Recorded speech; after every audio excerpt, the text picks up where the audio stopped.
Close your eyes for a moment and imagine a place where revolution was whispered in candlelit rooms, where rivers powered an industrial awakening, and where modern innovation now shapes the future of the world. This is Massachusetts, from the first footsteps of early settlers to the thunder of the American Revolution, from brick textile mills humming beside quiet rivers to the rise of world-leading universities and technology labs. This single state has carried centuries of transformation within its borders. But here's what makes it truly fascinating. Every era didn't erase the last one. It layered over it. Colonial streets still wind beneath glass skyscrapers. Old harbor waters still reflect modern city lights. In tonight's journey, you'll travel through time, slowly, calmly, and deeply, uncovering how Massachusetts shaped America in ways most people never fully realize. And before we begin, make sure to subscribe so you don't miss the next peaceful story hidden inside history. Now, let's begin. Number 1, ancient Massachusetts. Now, take a slow breath in and gently let it go. Tonight we begin at the very beginning of Massachusetts. Long before cities, before roads, before names were written on maps, this land simply existed, quiet, wide, untouched by modern sound. Ancient Massachusetts was shaped by ice. Thousands of years ago, during the last ice age, enormous sheets of ice covered this region. They moved slowly, almost silently, pressing down over hills and valleys. The glaciers shaped the land with steady patience. As they melted, they left behind rolling hills, rocky soil, ponds, rivers, and the soft curves of the coastline. Cape Cod, with its long curved arm reaching into the Atlantic, was formed from sand and gravel left by retreating glaciers. The islands of Martha's Vineyard and Nantucket rose gently from these ancient movements of ice and water. As the ice slowly disappeared, forests began to grow. Pine, oak, maple, and birch trees spread across the land. Rivers flowed calmly toward the ocean. Deer walked quietly through the woods. Birds nested in the branches. The air was clean and cool. And over time, the first people arrived. They came slowly, following animals, rivers, and seasons. These were the native peoples who had come to know this land deeply. Among them were the Wampanoag, the Massachusetts, the Nipmuc, and other Algonquian-speaking communities. They did not see the land as something to own. Instead, they lived with it. They followed its rhythms. Life moved gently with the seasons. In the spring, families would travel to the rivers and coastline. The waters were full of fish. Herring and salmon moved upstream. Shellfish could be gathered along the shores. Small villages would appear near the water, with homes made from wooden frames covered in bark or woven mats. These homes, called weetas, were simple but warm. Inside, there were animal skins for bedding, baskets for food, and a small fire for warmth and cooking. Smoke rose quietly through a hole at the top. In the summer, communities stayed near the coast. They planted crops in small clearings in the forest. Corn, beans, and squash grew together in careful harmony. These were sometimes called the Three Sisters, because each plant helped the others grow. The corn rose tall and strong. The beans climbed the corn stalks. The squash spread across the ground, keeping the soil moist and soft. Children played nearby. Elders told stories in the evenings. The sound of waves could be heard in the distance. In autumn, families harvested their crops. They dried corn and stored it carefully. They gathered nuts and berries. They prepared for the colder months ahead. And in winter, many groups moved inland toward sheltered forests. Hunting became important. Deer, elk, and small animals provided meat and warm hides. Snow covered the ground, and the world grew quiet. The seasons guided everything. There were no clocks, no written calendars. Time was understood through the sun, the moon, the migration of birds, and the freezing of rivers. The land that would one day be called Massachusetts was filled with quiet activity. Trails connected villages. Canoes moved gently along rivers. Smoke rose from cooking fires. Life was steady and balanced. The coastline was especially important. The Atlantic Ocean stretched wide and endless. It provided fish, whales, seals, and seabirds. native communities built lightweight canoes from tree bark, strong enough to travel rivers and even parts of the ocean. They understood the tides, they knew where fish gathered, they read the weather by watching clouds and wind. Spiritual life was woven into daily routines. The natural world was alive with meaning. Forests, rivers, animals, and even stones held spirit. Ceremonies marked changes in season. Songs were sung softly around evening fires. Stories explained how the world began and how humans should live within it. There was no separation between history and nature. Everything was connected. Over generations, knowledge was passed from elders to children: how to plant, how to hunt, how to build, how to listen to the land. Massachusetts was not empty land waiting to be discovered. It was already full of memory, language, and tradition. Small paths through the forest would later become roads. Fishing places would later become busy ports. But at this early time, everything moved at a natural pace. The rivers were central to life. The Connecticut River flowed calmly through the western lands. Smaller rivers like the Charles and Merrimack wound through forests and marshes before reaching the sea. Along these waters, communities formed and reformed as seasons changed. Morning mists would rise gently from the river surface. Canoes would glide quietly across the water. The sound of paddles dipping into the river would echo softly. The forests were thick in many areas. Tall trees blocked strong winds. The ground was covered in leaves and moss. In spring, wildflowers bloomed briefly, adding soft color to the green landscape. Wild turkeys walked carefully between trees.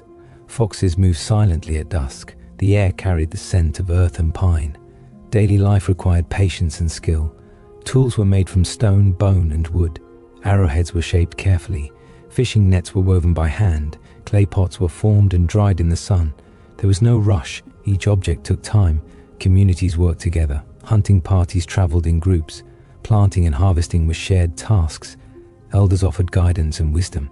As centuries passed, these patterns continued. Villages shifted locations when soil grew tired or resources changed, but always within familiar territories. The land was known deeply. Every bend in the river, every hill, every sheltered bay had a story. Trade also connected different groups. Paths extended beyond what we now call Massachusetts. Goods like shells, stone tools, and crafted items moved between communities. Relationships formed through exchange and shared ceremonies. Life was not without hardship. Storms sometimes damaged crops. Harsh winters could be difficult. Illness came and went. But communities adapted carefully, using knowledge built over generations. The coastline remained a steady companion. At sunrise, the sky over the Atlantic would glow softly in shades of pink and gold. Fishing nets were cast into the water. The rhythm of waves was constant and calming. Inland, rivers froze during winter months. Snow softened the sound of footsteps. Fires burned longer through cold nights. The land moved slowly through time. For thousands of years before European ships appeared on the horizon, Massachusetts had its own complete story, a story of forests and tides, of families and seasons, of careful balance between people and place. As you imagine this ancient landscape, let your mind wander gently through quiet woods. Picture a small village near a river bend, smoke rising slowly into the evening sky, the soft murmur of voices, the steady crackle of a fire. The world is calm. The stars begin to appear above the dark outline of trees. There is no hurry here, only the steady breathing of the land. And as the night settles over ancient Massachusetts, everything grows softer. The rivers continue to flow, the ocean continues to move, the forest stands quietly beneath the moonlight, and you can simply rest in this early peaceful beginning. Number 2, early exploration. Take a slow breath in and gently let it out. The forests of Massachusetts are still quiet. The rivers still move steadily toward the sea.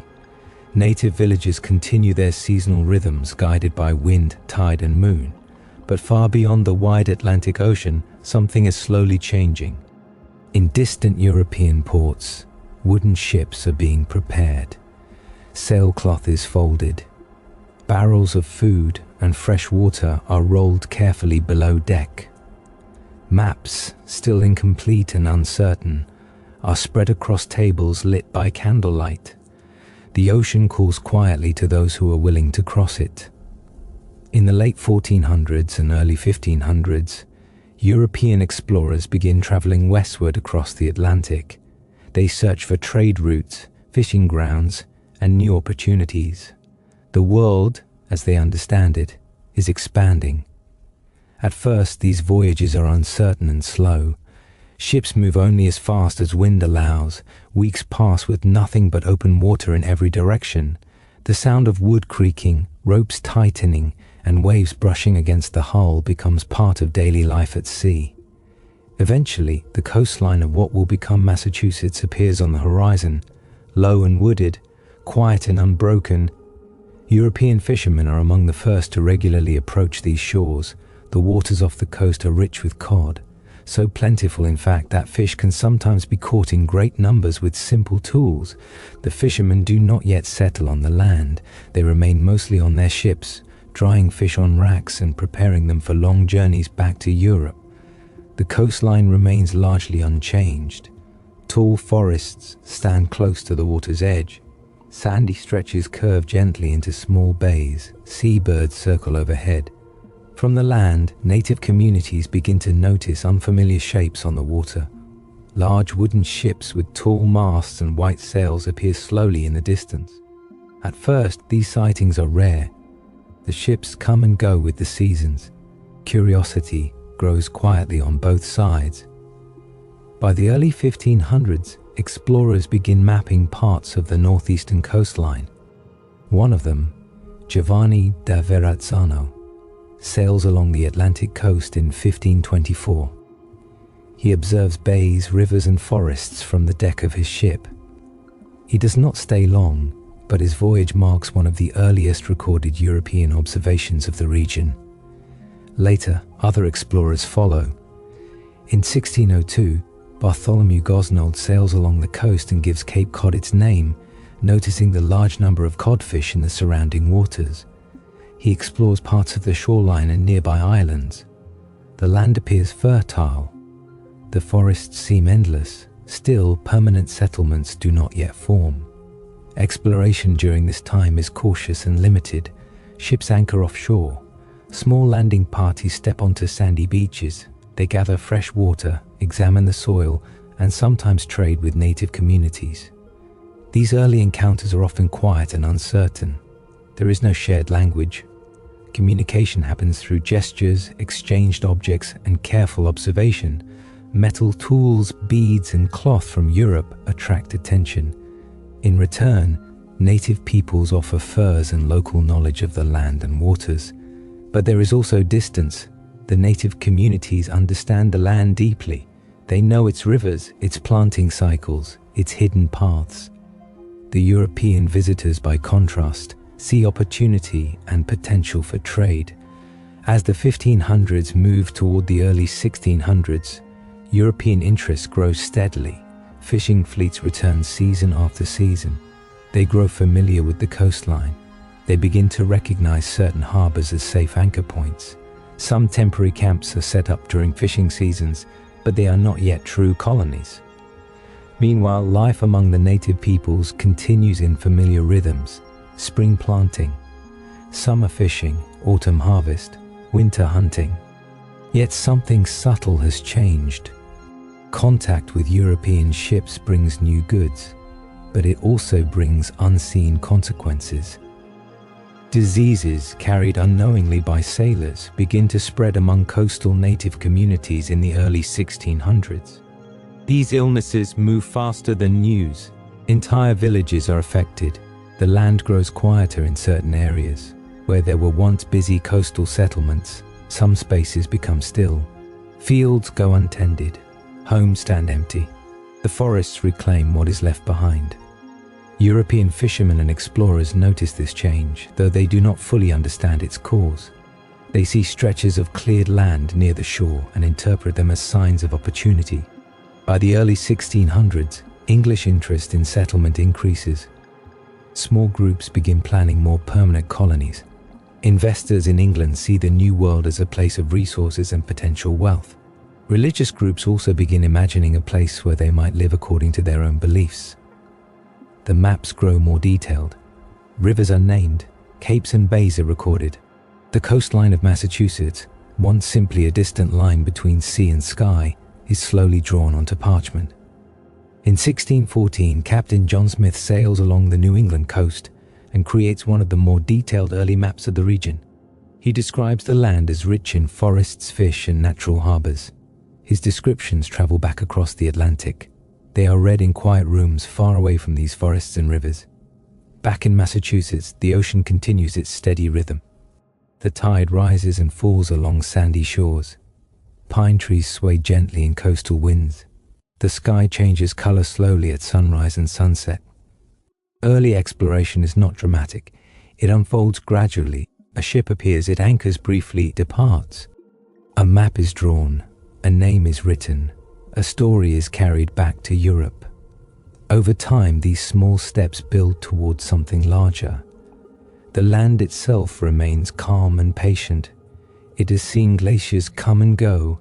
It has watched forests grow and rivers carve their paths. The arrival of ships is only another quiet change in a long timeline. In small native villages, elders speak of unfamiliar visitors. Younger members watch the horizon carefully. Trade becomes more common in some areas. Caution remains. The coastline becomes a meeting place between two very different worlds. Neither side fully understands the other, yet the encounters continue. As the early 1600s move forward, the idea of permanent settlement becomes stronger in Europe. Plans are made, supplies are gathered. Families consider crossing the ocean not just for trade or fishing, but to stay. The land that has been home to native peoples for thousands of years stands waiting, though it does not know what is coming next. For now, the era of exploration remains slow and observational. Ships glide across the Atlantic under wide skies. Sailors stand on deck at dawn, watching mist lift from wooded shores. The smell of salt and pine fills the air. And at night, when the ships drift quietly offshore, the same stars shine above both sea and land. Massachusetts rests in this moment of transition. Ancient rhythms still guide daily life inland and along the coast. But the horizon is no longer empty. And as you imagine these early ships resting on calm water, as you picture forests standing tall beside the quiet sea, let your breathing slow once more. The waves continue their gentle motion. The wind moves softly through the trees. The land remains steady beneath the wide sky, and you can simply drift into this quiet chapter of early exploration. Title: Entire History of Massachusetts Heading 2. Early Exploration Part 2. Take a slow, gentle breath in and let it leave just as slowly. The coastline of Massachusetts rests beneath a wide sky. The Atlantic moves in steady rhythm, rising and falling against sand and stone. Forests stretch inland, thick and green, holding quiet streams within their shade. European ships now visit these waters more often. They do not yet come in great numbers, but enough that their presence is no longer rare. Fishing vessels anchor offshore during the warmer months. Sailors lower small boats into the water and row toward the coast in search of fresh water, wood, and safe landing places. The smell of salt mixes with pine. On deck, fishermen mend their nets. Cod are cleaned, salted, and laid out to dry in the open air. Gulls circle overhead, their calls carried gently by the wind. The sea is generous here. The waters off New England are among the richest fishing grounds in the Atlantic. Word spreads across European ports that these northern seas provide steady work and dependable catches. Yet exploration is not only about fish. Merchants and investors in England begin imagining settlements. They picture timber from endless forests, furs from inland trade, and farmland carved carefully from the soil. Some voyages become more organized. Instead of single ships wandering the coast, small expeditions are sent with clearer plans. In 1606, English investors formed companies to establish colonies in North America. The idea is simple, though the journey is not. Ships must cross an unpredictable ocean. Supplies must last for months, and those who go must be prepared for a land they barely understand. The coastline of Massachusetts becomes part of these discussions. Maps are studied, harbors are examined for safety. Reports from captains describe rivers that lead inland and land that appears fertile. Back on the shore, native communities continue adapting to change. Trade increases in certain coastal regions. Metal tools become more common. Knives, axes, and kettles are valued for their strength and durability. In exchange, furs and local knowledge are offered. But beneath these exchanges, something quieter continues. Diseases introduced through contact spread further inland during the early 1600s. Entire communities are weakened. Some villages are left partially empty. The balance that had guided life for generations shifts in ways that are difficult to fully see. European visitors notice cleared fields near the coast. They find places where corn once grew and homes once stood. Without understanding the deeper story, they interpret this as unused land. The landscape appears ready for settlement.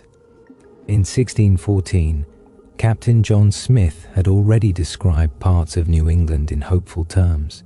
His maps and writings circulate in England.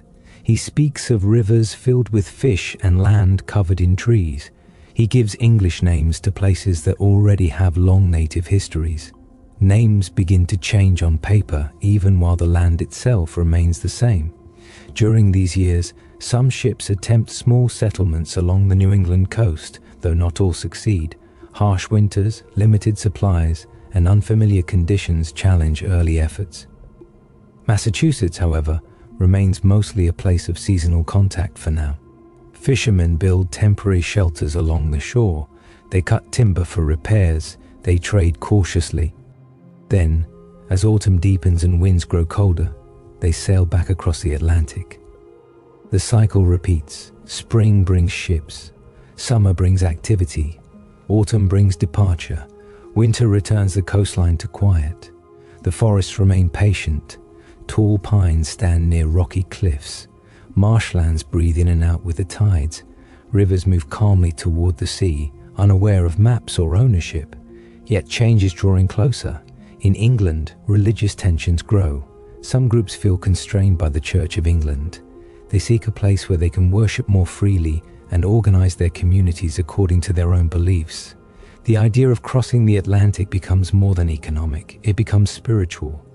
The coast of Massachusetts, with its natural harbors and reports of open land, becomes a possible destination.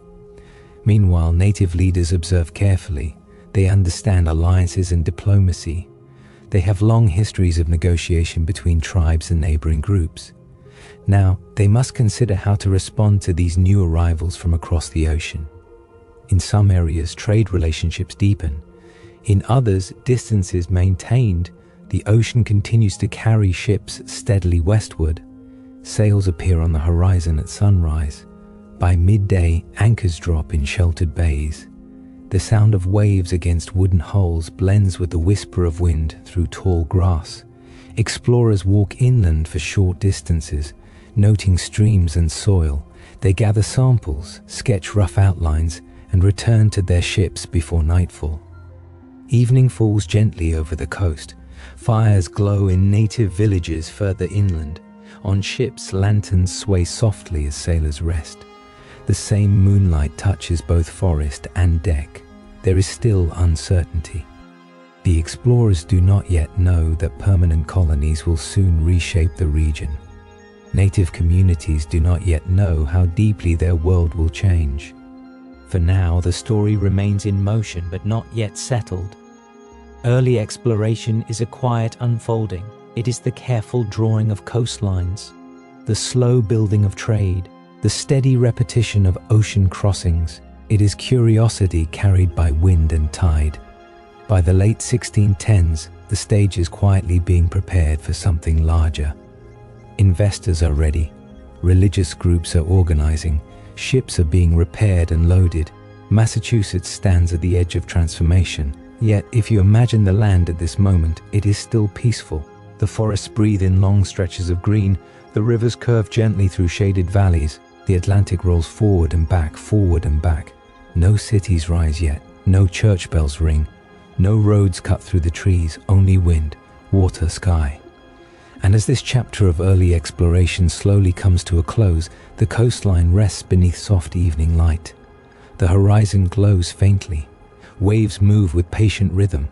The land waits quietly for the next arrival. Let your thoughts drift like a small boat on calm water. There is no hurry here, only the steady movement of time, and you can rest gently in this quiet moment before settlement begins.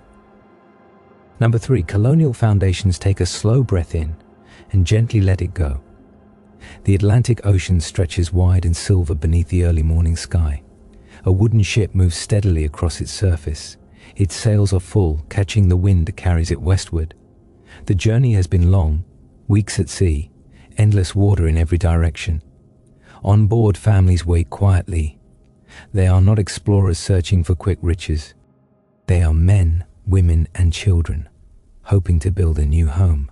Some seek religious freedom, others seek opportunity. All of them carry uncertainty. The year is early in the 1600s, and the coast of Massachusetts waits ahead. When land finally appears on the horizon, it is low and wooded. The air feels colder than expected.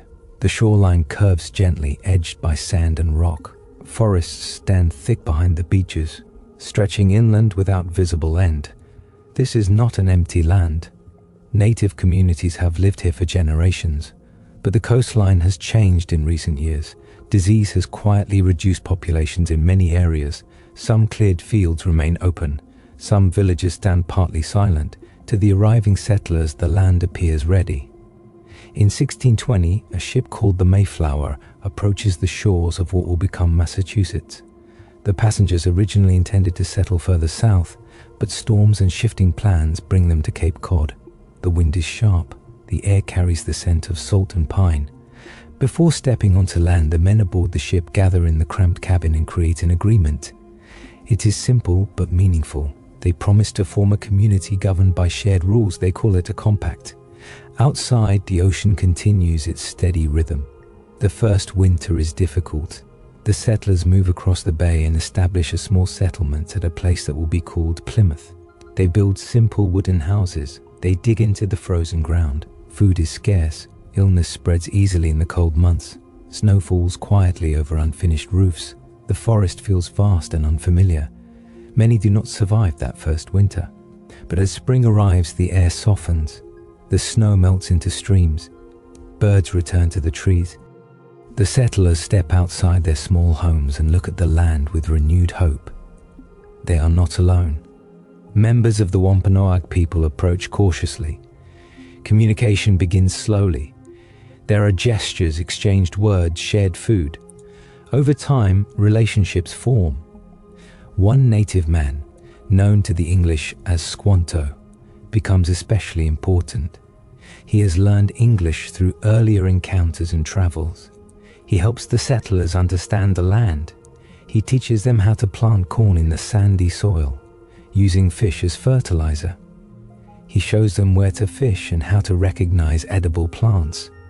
Without this guidance, survival would have been even more uncertain. The settlement at Plymouth grows slowly. Homes are built from timber cut from nearby forests. Roofs are thatched or covered with wooden shingles. Inside, rooms are simple. A fireplace offers warmth and a place to cook. Wooden tables and benches fill the space.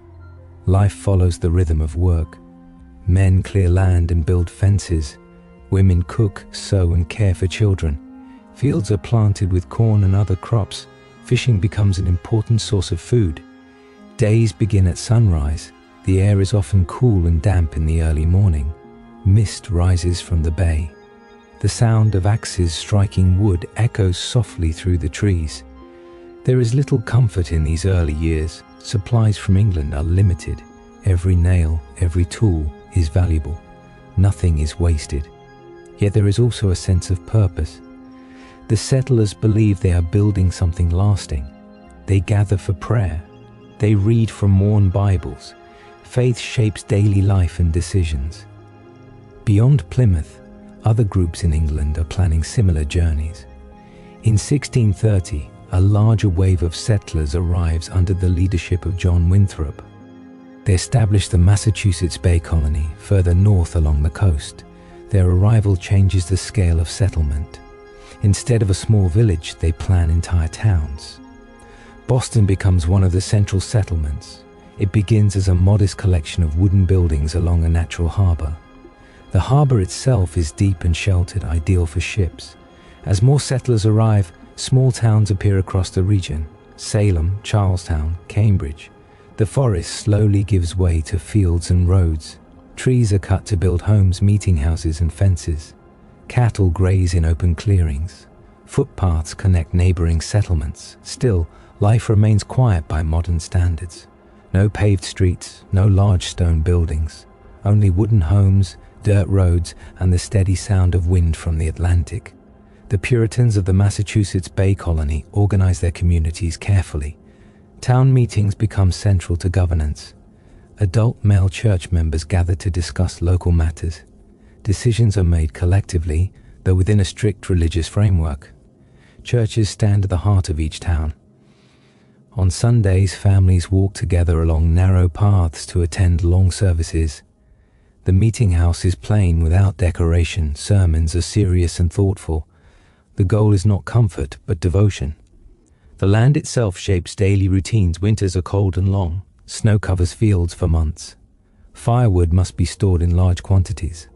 The harbor sometimes freezes at its edges. Spring brings relief. Ice melts into streams. Planting begins again. Summer offers warmth and growth. Crops rise steadily in open fields.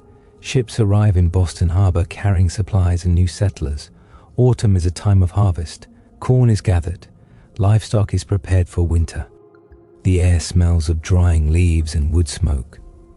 Relations with native communities vary during these early decades. There are periods of cooperation and trade. There are also moments of tension as English settlements expand further into traditional native lands. For now, in these first years of colonial foundations, the focus remains on survival and structure. Massachusetts is transforming. What was once a landscape shaped only by natural rhythms is now also shaped by European towns, laws, and customs. Yet if you step back and imagine the wider view, much of the land remains forested. Between settlements, miles of trees still stand untouched. Rivers flow quietly. Wildlife moves through shadowed undergrowth. The ocean continues its patient motion against the shore. At sunset, Boston Harbor glows with soft orange light. Small wooden boats rock gently in the water. Smoke rises from chimneys as families prepare simple evening meals. Candles flicker in windows. Inside, voices are low. Prayers are spoken softly before sleep. The foundations of Massachusetts are being laid not with grand monuments, but with steady, careful effort. Homes built one beam at a time, fields cleared one tree at a time, communities formed one meeting at a time. And as night settles over these early colonial towns, the land grows quiet again. The forest stands beyond the edge of firelight. The tide moves in and out of the harbor. The stars shine over both village and wilderness. The story of Massachusetts is entering a new chapter, but for now, everything feels small and steady, and you can rest gently in this calm beginning of colonial foundations. Number 3, colonial foundations take a slow breath in and let it drift out gently.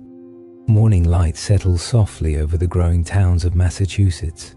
The harbor of Boston reflects pale gold as the sun rises above the water. Small wooden boats rest against their moorings. Smoke begins to curl from chimneys as families wake to another day of steady work. The colony is no longer just a fragile outpost. More ships have arrived from England. They bring tools, books, livestock, seeds, and new families. With each arrival, the settlements grow a little larger, a little more organized. Boston becomes the center of activity. Its narrow paths wind between simple wooden houses. A meeting house stands at the heart of the town. Nearby, a small marketplace forms where goods are exchanged. Fish, corn, cloth, and handmade items pass from hand to hand. The harbor is busy but calm. Ships arrive with sails lowered slowly. Barrels are rolled onto docks. Sailors speak in quiet tones as they unload supplies. The smell of salt water mixes with wood and smoke. Further inland, new towns begin to appear. Settlers move outward in careful groups, seeking fertile land for farming. They follow rivers and clearings. They mark boundaries with wooden fences and simple stone walls. Each new town is planned with intention. There is usually a central meeting house. Nearby are homes built close together for safety and community. Fields stretch beyond the clustered buildings. Grazing land is shared. Woodlots are managed carefully to provide firewood for long winters. Life is structured and deliberate. The Puritan leaders of the Massachusetts Bay Colony believe deeply in order and discipline. They see their colony as a city upon a hill, an example of a carefully guided Christian society. Church membership is important. Those who are full members of the church hold influence in town decisions. Sermons shape public life. Moral expectations are clear and firmly held. Yet daily life remains grounded in simple routines. At dawn, farmers step into their fields. The soil must be turned and planted. Corn, wheat, and vegetables are tended with steady care. Oxen pull wooden plows slowly across open ground. Women manage households that require constant attention. Meals are prepared over open fires. Clothing is sewn by hand. Soap and candles are made at home. Water is carried from wells. Children help with chores from a young age. They gather wood. They watch livestock. They learn to read from religious texts. Education is valued, especially the ability to read scripture. In 1636, Harvard College is established in Cambridge.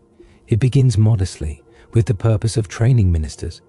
The buildings are simple, surrounded by open land and quiet woods.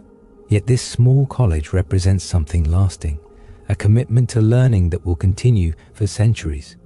As towns expand, roads slowly form between them. They are little more than dirt paths at first, winding through forest and field. Travelers move by foot, horseback, or simple carts. Journeys take time and patience. The land itself continues to shape the colony's rhythm. Winter remains challenging. Snow falls heavily some years, covering rooftops and fields in white. Rivers freeze along their edges. The wind blows sharply from the north. Families gather indoors around fireplaces, mending tools and clothing while waiting for spring. Spring brings movement. Ice breaks along the rivers. Boats return to the water. Seeds are planted once more. The air carries the scent of damp earth and new growth. Summer offers warmth and longer days. Crops rise steadily. Livestock graze in open pastures. Children play near streams under watchful eyes. Autumn is harvest time. Fields are busy with activity.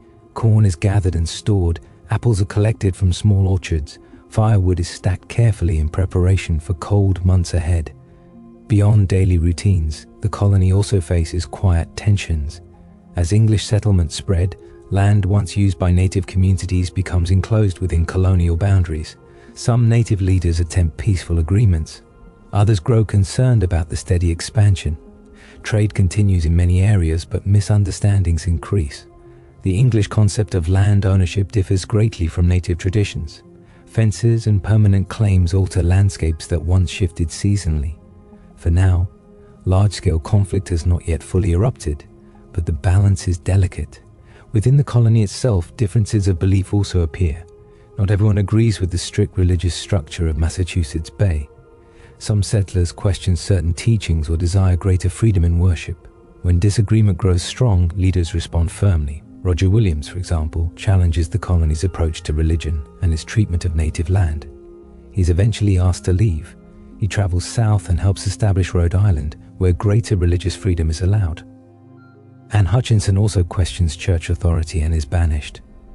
These moments reveal that even in a carefully ordered society, diversity of thought quietly exists. Still, the colony continues to grow. By the 1640s and 1650s, Massachusetts is no longer an uncertain experiment. It has established towns, farms, schools, and trade networks. Ships sail regularly between Boston and England. Timber, fish, and furs are exported. Manufactured goods arrive in return. The Atlantic becomes a steady bridge rather than a distant barrier. At dusk, Boston Harbor reflects the fading light of day. Lanterns flicker along the shoreline. The sound of gentle waves meets the quiet murmur of evening prayers. Somewhere inland, a bell calls townspeople together for a meeting or service. The forest still surrounds much of the colony. Beyond the cleared fields and clustered homes, tall trees stand watchfully. Wildlife continues its quiet movements. Rivers follow ancient paths to the sea. Massachusetts is changing, but it is not yet crowded. Wide spaces remain between settlements. The sky feels large overhead. Nights are dark and filled with stars. Inside wooden homes, families prepare for sleep. Candles are extinguished one by one. The fire dims to glowing embers. Outside, wind moves softly through branches. The colonial foundations are now firmly set. Governance, religion, education, and trade are woven into daily life. The colony has survived its fragile beginnings and entered a period of steady growth. Yet everything still feels simple and close to the land. There are no grand cities, no towering structures, only wooden houses, open fields, and patient harbors. As you imagine this early Massachusetts evening, let your breathing slow once more. Picture the harbor resting under moonlight, the meeting house standing quietly at the center of town, the forest stretching endlessly beyond. The foundations have been laid gently, piece by piece, and as night deepens over the colony, everything grows still. The tide rises softly, the wind settles, the stars shine calmly above, and you can rest peacefully within this steady chapter of colonial beginnings.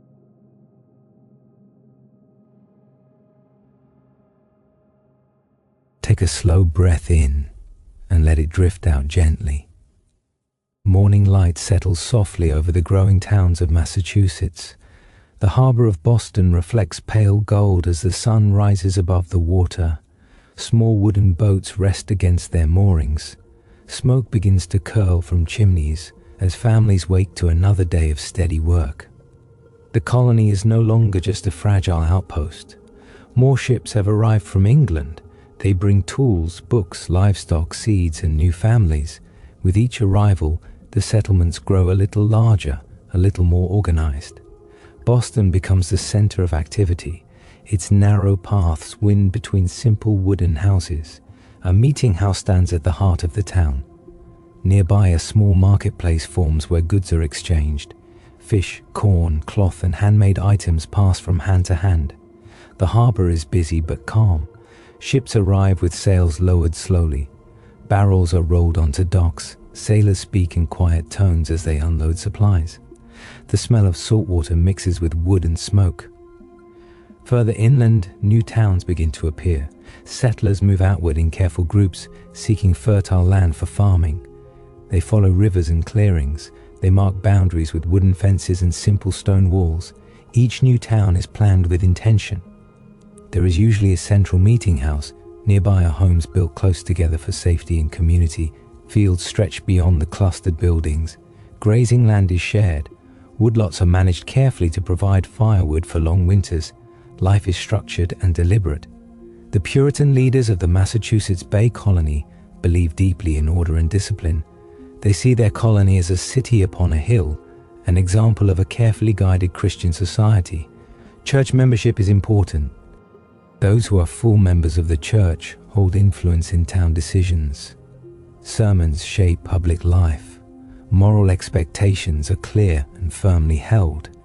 Yet daily life remains grounded in simple routines. At dawn, farmers step into their fields.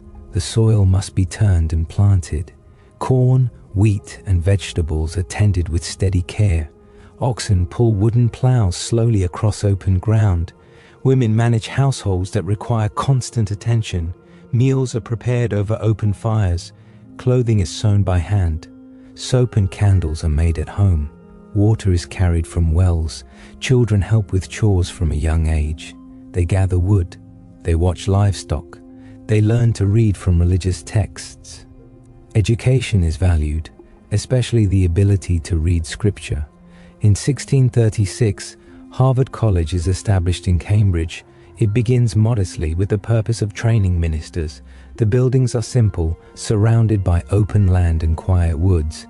Yet this small college represents something lasting, a commitment to learning that will continue for centuries. As towns expand, roads slowly form between them. They are little more than dirt paths at first, winding through forest and field. Travelers move by foot, horseback, or simple carts. Journeys take time and patience. The land itself continues to shape the colony's rhythm. Winter remains challenging. Snow falls heavily some years, covering rooftops and fields in white. Rivers freeze along their edges. The wind blows sharply from the north. Families gather indoors around fireplaces, mending tools and clothing while waiting for spring. Spring brings movement. Ice breaks along the rivers. Boats return to the water. Seeds are planted once more. The air carries the scent of damp earth and new growth. Summer offers warmth and longer days. Crops rise steadily. Livestock graze in open pastures. Children play near streams under watchful eyes. Autumn is harvest time. Fields are busy with activity. Corn is gathered and stored. Apples are collected from small orchards. Firewood is stacked carefully in preparation for cold months ahead. Beyond daily routines, the colony also faces quiet tensions. As English settlements spread, land once used by native communities becomes enclosed within colonial boundaries. Some native leaders attempt peaceful agreements.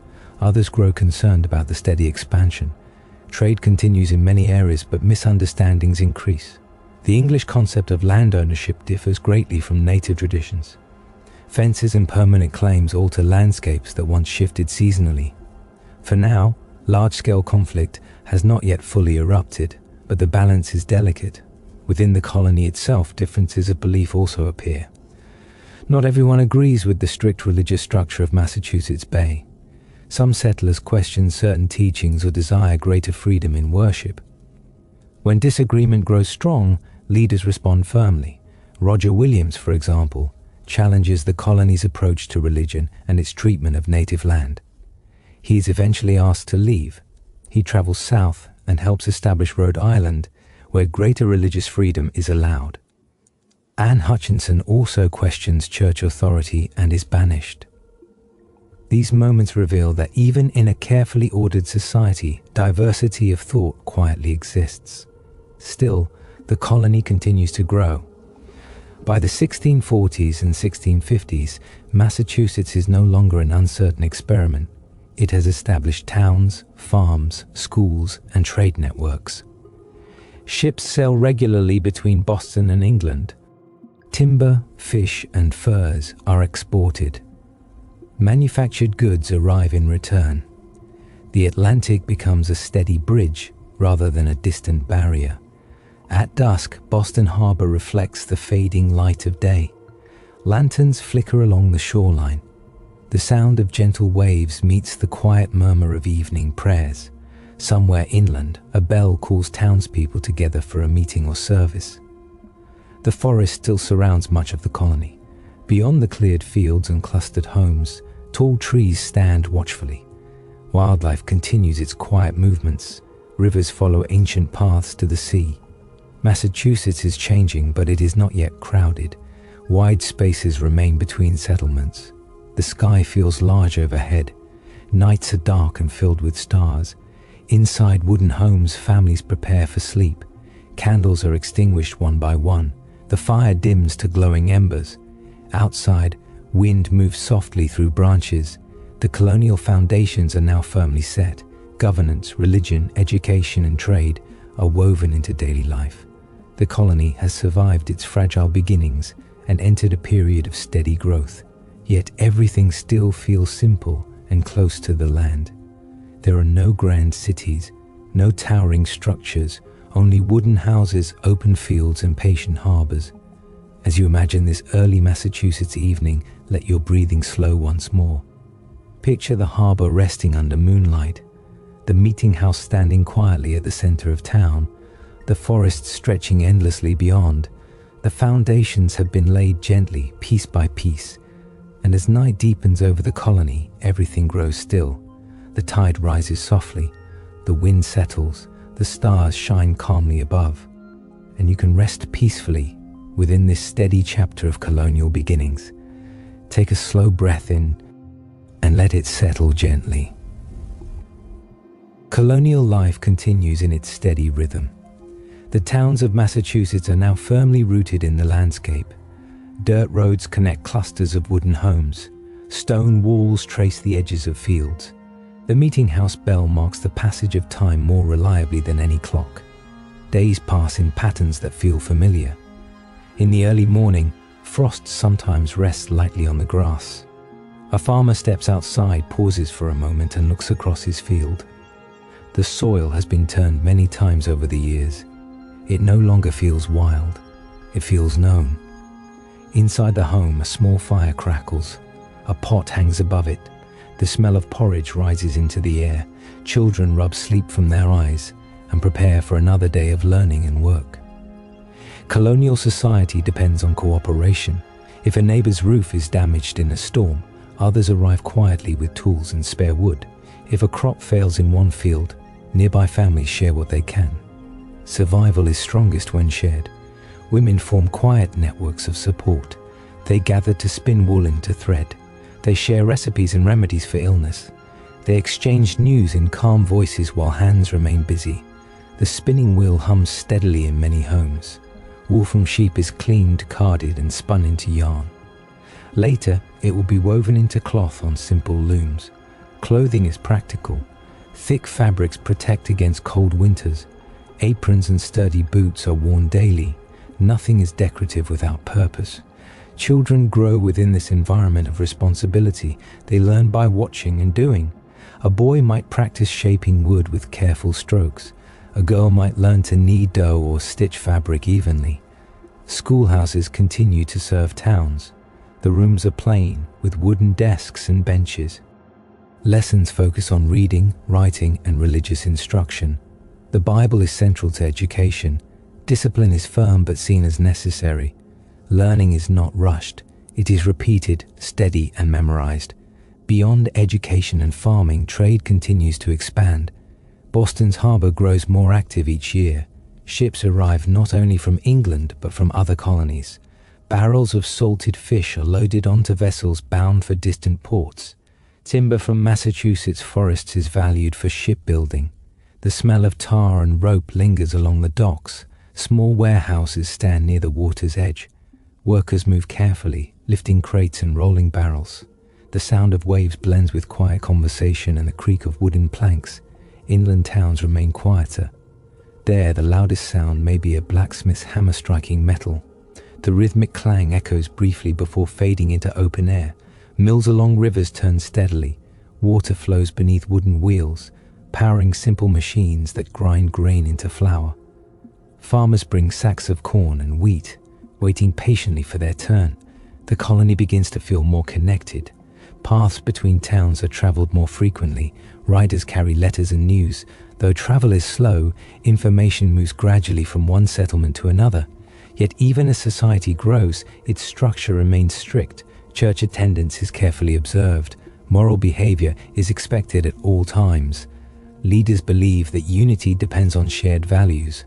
Public life and private life are closely linked. Town meetings remain important. Decisions about roads, land, and local concerns are discussed openly. Voices are measured, but opinions are present. There is a quiet pride in building something stable. At the same time, not every voice feels fully heard. Some individuals begin to question aspects of religious authority. Others feel constrained by the narrow expectations of the colony. But for now, order remains the guiding principle. Outside the towns, forests still dominate the landscape. Tall trees stretch for miles beyond cleared farmland. In autumn, leaves turn deep shades of red and gold. In winter, snow covers branches in silence. The land reminds settlers that nature is larger than any single community. Storms occasionally sweep in from the Atlantic. Wind presses against wooden walls. Rain falls heavily on rooftops. Families gather inside, listening to the steady rhythm of weather. When the storm passes, the sky clears slowly. Sunlight filters through clouds. Work resumes. Seasons define emotion as much as activity. Winter feels inward and reflective. Spring feels hopeful. Summer feels full and busy. Autumn feels thoughtful and prepared. Life expectancy is uncertain. Illness still visits homes without warning. Medical knowledge is limited. Herbal remedies are common. Care is given patiently, though outcomes are not always certain. Births, marriages, and deaths are community events. When a child is born, neighbors visit with small gifts. When a couple marries, the town gathers in modest celebration. When someone passes, the meeting house fills with quiet grief and prayer. Gravestones begin to mark the passage of generations. They are simple, carved from local stone. Names and dates are etched carefully. They stand as quiet reminders of lives lived steadily. Boston continues to grow slowly in importance. It becomes a center for printing and thought. Early newspapers and pamphlets appear. Ideas circulate more widely than before. Yet even as new thoughts travel, daily life remains grounded in routine. At sunset, the colony softens. Livestock are guided back into pens. Tools are returned to their places. The harbor grows quieter as ships rest against the tide. Inside homes, candles are lit one by one. Families sit close together. A father might read aloud from scripture. A mother might mend a torn sleeve. Children grow drowsy in the warmth of firelight. Outside, the night air carries the scent of wood smoke and sea salt. Colonial society, though structured and disciplined, is also deeply human. It is built from small gestures of care, from shared meals, from steady labor repeated day after day. There is no rush toward grandeur, only the quiet hope that this place, these towns, these fields, these harbors will endure. And as darkness settles fully over Massachusetts, the land grows still once more. The forest stands watchfully beyond town edges. The river continues its gentle flow. The ocean breathes in and out along the shore. The colony rests between effort and rest, between order and nature. Let your thoughts slow with this steady rhythm. The fires dim, the wind softens, the stars spread across the sky, and you can drift gently within the calm structure of colonial society. Number 5. Expansion and conflict. Take a slow breath in and let it move out slowly. The towns of Massachusetts are no longer fragile clearings at the edge of the forest. They are established communities now, with fields that stretch wider each year and harbors that welcome more ships than before.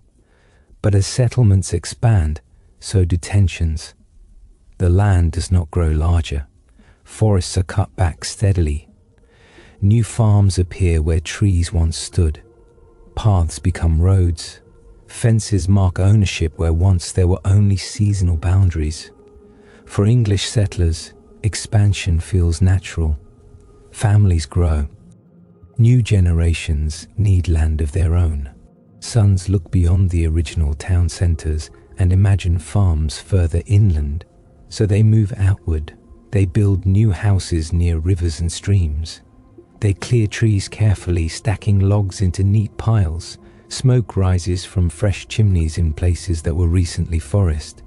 Yet this expansion changes the balance with native communities. For generations, native peoples have moved seasonally across these lands. Fields were used, then rested. Hunting grounds shifted with the rhythm of animals and weather. Permanent fences alter this pattern. Land that was once shared or loosely defined becomes claimed in English legal terms. Agreements are made, sometimes peacefully, sometimes under pressure. Trade continues in many areas. Furs are exchanged for tools and cloth. Conversations are held with cautious respect, but misunderstandings deepen. The English view land as property to be owned permanently. Native communities often see land as something to be used carefully and shared within a broader network of relationships. These differences do not always lead to immediate conflict, but they create quiet strain. At the same time, Massachusetts becomes more connected to the wider Atlantic world. Ships sail not only to England, but to other colonies and Caribbean islands. Trade routes expand. Goods move across oceans, fish, timber, rum, sugar, and manufactured items. Boston Harbor grows busier. Wharves extend slightly into the water. Warehouses line parts of the shore. The sound of ropes tightening and barrels rolling becomes more common. Merchants begin to gain influence. While many families still farm the land, some individuals build wealth through trade. They invest in ships. They negotiate contracts. They track cargo carefully. The colony begins to feel more complex. Small farms remain the foundation of daily life, but commerce introduces new layers of activity. Inland towns continue to multiply. Each new settlement brings a meeting house, a school, and carefully divided land. Stone walls spread across the countryside, marking property lines with quiet permanence. The natural landscape changes slowly but steadily. Forests thin near populated areas. Wildlife retreats deeper into remaining woods. Rivers carry sawdust from small mills built along their banks. Daily life, however, remains grounded in routine. Morning begins with work in fields. Afternoon brings small gatherings or trade. Evening ends with prayer and candlelight. Yet beneath this steady rhythm, a growing tension builds between English settlers and native nations. Disputes over land increase. Misunderstandings over agreements become more frequent. Some English leaders push for further expansion. Some native leaders grow increasingly concerned about the loss of territory and influence. For years, both sides attempt negotiation. But by the 1670s, these tensions reach a breaking point. A conflict known later as King Philip's War begins. It is one of the most devastating wars in early American history. Villages are attacked, homes are burned, fields are destroyed. Both native communities and English settlements suffer heavy losses. The conflict spreads across Massachusetts and neighboring colonies. For ordinary families, the war brings fear and uncertainty. Farmers abandon fields temporarily. Some towns build small defensive structures. Travel becomes dangerous in certain areas. The peaceful rhythm of colonial life is interrupted. Yet even during conflict, daily survival continues. Crops must still be planted. Livestock must still be tended. Children must still be cared for. The land, though scarred in places, remains steady. Forests still stand beyond the smoke of burned homes. Rivers continue flowing quietly past abandoned fields. After several difficult years, the conflict comes to an end. Its consequences are lasting. Many native communities are displaced or greatly weakened. English control over much of the land expands further. The balance that once existed shifts permanently. Massachusetts emerges from this period more firmly under colonial authority, but also marked by the memory of violence and loss. In the years that follow, expansion resumes, new towns are founded, trade continues to grow, population increases steadily. Yet colonial society is no longer as simple as it once was. Wealth differences become more visible. Merchants in Boston live in larger homes than farmers inland. Ships become larger. Trade networks become more complicated. The colony's connection to England also deepens. English laws and regulations begin shaping colonial trade more directly. Taxes and shipping rules are introduced. For now, these policies are accepted with limited resistance, but seeds of future tension quietly take root. Still, most families remain focused on daily life. Morning light across fields, the steady rhythm of planting and harvest, the quiet gathering at the meeting house. Children grow into adults who have never seen England. Massachusetts feels like home to them. By the end of the 1600s, the colony has changed greatly from its earliest fragile days. It is larger, more structured, more connected to global trade, more confident in its place along the Atlantic coast. But it is also more complicated. Expansion has brought opportunity and conflict. Trade has brought wealth and inequality. Authority has strengthened, but so have quiet questions about power and control. As evening settles once more over Massachusetts, the countryside appears calm. Fields stretch under fading light. Stone walls cast long shadows. The harbor reflects a soft glow from lanterns along the docks. The years of expansion and conflict have reshaped the colony, yet life continues with familiar rhythms.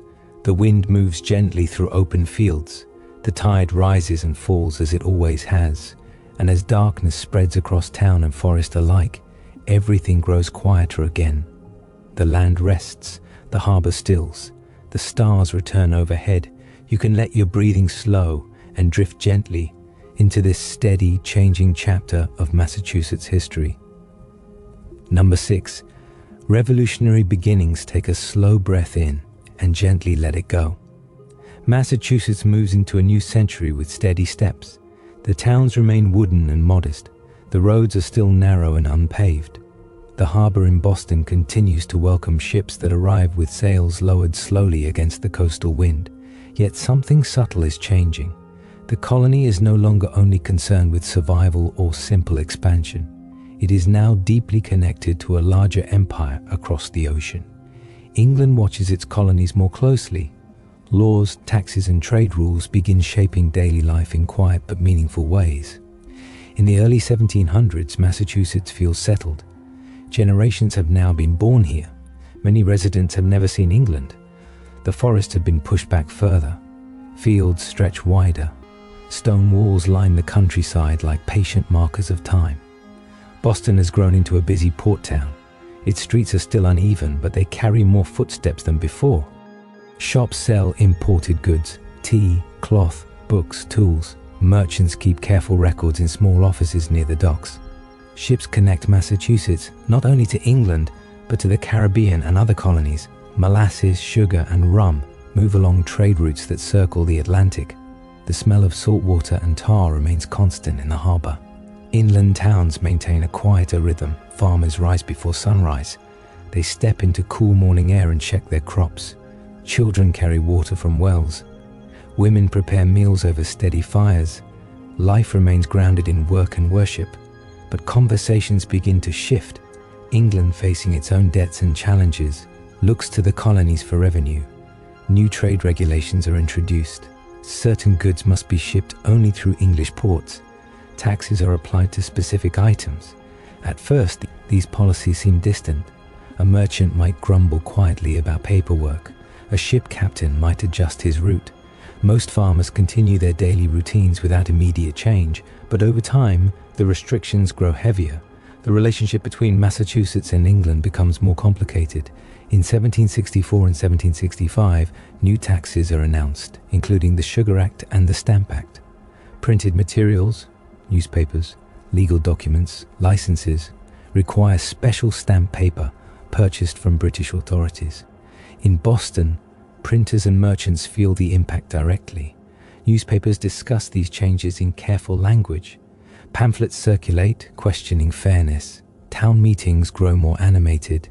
The streets remain narrow and wooden, but ideas move quickly through them. Even ordinary families begin to notice. The price of certain goods rises. Imported items become more expensive. Tea, once a common comfort, carries political weight. At night, small groups gather in taverns lit by candlelight. Voices remain low, but opinions grow firm. Some believe the taxes are unjust because the colonies have no direct representation in British Parliament. The phrase "no taxation without representation" begins to appear in conversation. The air feels different now, not tense in a loud way, but thoughtful, watchful.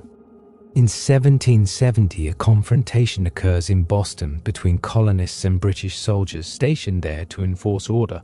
What becomes known as the Boston Massacre shocks the community.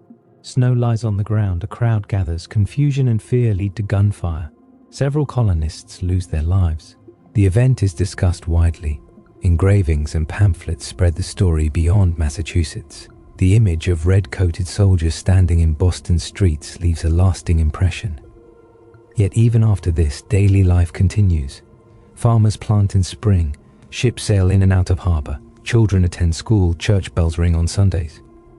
But beneath routine, resolve strengthens. In 1773, the Tea Act is introduced, giving the British East India Company certain advantages in selling tea to the colonies. Many in Massachusetts see it as another attempt to assert control. In Boston Harbor, ships carrying tea arrive and anchor. Meetings are held in crowded rooms. Citizens debate what to do. The atmosphere is serious but measured. One cold December night, a group of colonists quietly boards the ships. They carry no grand banners. They move with purpose and restraint. Crates of tea are lifted and opened. The contents spill into the dark water of the harbor. The Boston Tea Party becomes a symbol. The harbor, usually calm and reflective, now carries the floating remains of protest. In response, Britain imposes strict measures known as the Intolerable Acts. Boston's port is closed, town meetings are restricted, the colony's self-governance is limited, the quiet streets of Boston grow quieter still. Ships no longer crowd the harbor as they once did. Economic strain spreads, but so does unity. Other colonies send supplies to support Massachusetts. Conversations about independence move from whispered tavern talks to organized gatherings. In the countryside, militia groups begin training. Farmers set aside tools in the evening and practice with muskets in open fields. These are not professional soldiers, but ordinary men preparing quietly. The meeting house remains central, but its role expands. It becomes not only a place of worship, but a place of political discussion. The air in Massachusetts feels charged, though not frantic. The forests still stand, the rivers still flow, the seasons still change, but the colony is no longer simply a distant extension of England. It is becoming something else. In April of 1775, British troops march toward Lexington and Concord to seize colonial supplies. The morning is cool. Mist rests lightly over fields. Militia members gather on village greens. There is confusion, warning bells, hurried footsteps. Shots are fired. The American Revolution begins not in a grand capital, but in small Massachusetts towns surrounded by farms and quiet roads. The sound echoes across fields that once knew only the rhythm of plows and harvest.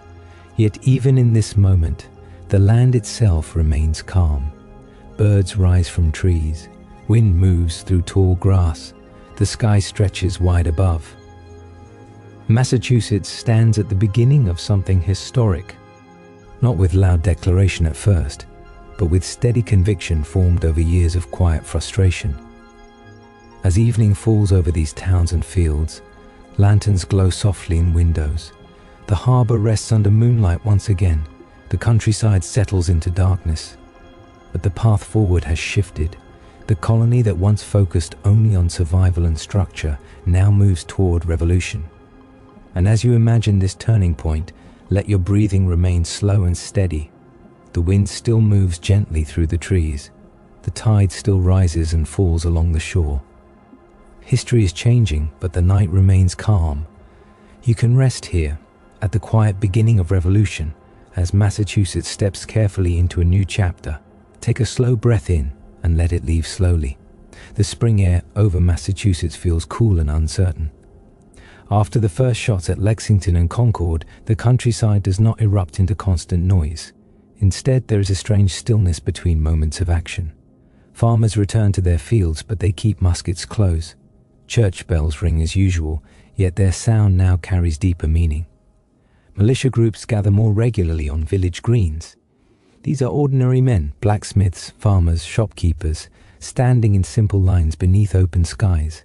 They practice movements carefully. They speak quietly about news traveling from town to town. Boston becomes the center of attention. British soldiers remain stationed there. The town is tense but not chaotic. Streets that once carried trade now carry watchful glances.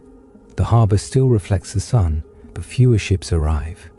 In June of 1775, conflict rises again at Bunker Hill. The hills outside Boston are green and calm under early summer light. Grass moves gently in the wind. Yet on this ground, colonial militia and British forces face one another. Smoke drifts slowly across the hillside as musket fire echoes. The battle is hard and costly for both sides. Though the British take control of the hill, the colonial fighters prove they can stand against a powerful army. Word spreads quietly but steadily.